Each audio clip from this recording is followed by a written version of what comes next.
Hello friends, I'm Louie Louie and today I'll talk about a new release, The Search for Everything by John Mayer. Last week I recorded a video about Automaton, Jamiroquai's latest release.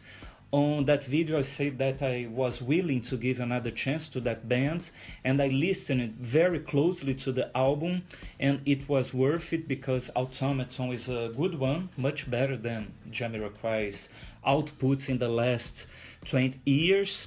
So I did the same with The Search for Everything released by John Mayer. But it didn't surprise me in the same way as Automaton did. I think The Search of Everything is a very, very poor album, probably the worst album I've listened to so far this year. The Search for Everything is John Mayer's seventh studio album, the first one since Paradise Valley, released in 2013. Before this album hit the stores at end of April, John Mayer released two EPs, each one containing 4 tracks, and all of those tracks are present on this album here, one more time.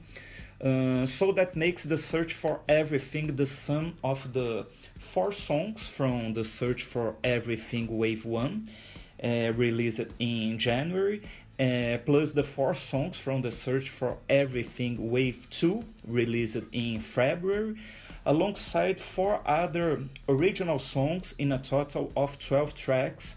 The album debuted at number 2 on the Billboard charts, managing to sell 132,000 copies in its first week.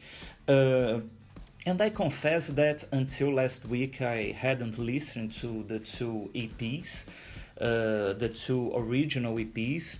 Thus, when I listened to this album for the first time, I hadn't been exposed to any of the 12 songs.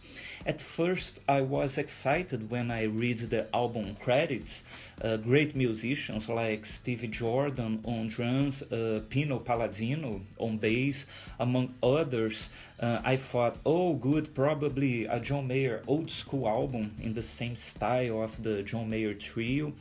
But pure illusion, The Search for Everything only portrayed what John Mayer was already doing on his latest albums, which is a very uninteresting kind of music. Maybe he's worried about his pop star persona, more interested in impressing girls than playing his guitar, something that he does very well, by the way. So talking about the album, the first track, Still Feel Like Your Man, contains everything that I don't like in his music. It's funky, soulful, but everything in a very artificial way. In my opinion, today John Mayer has gone from a nice guitar player to a disposable pop star, such as Chris Martin from Coldplay.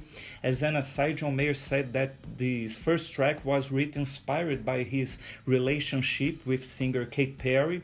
Clearly, an artist who says something like that is probably more interested in appearing in tabloids than in impressing people who like real and good music.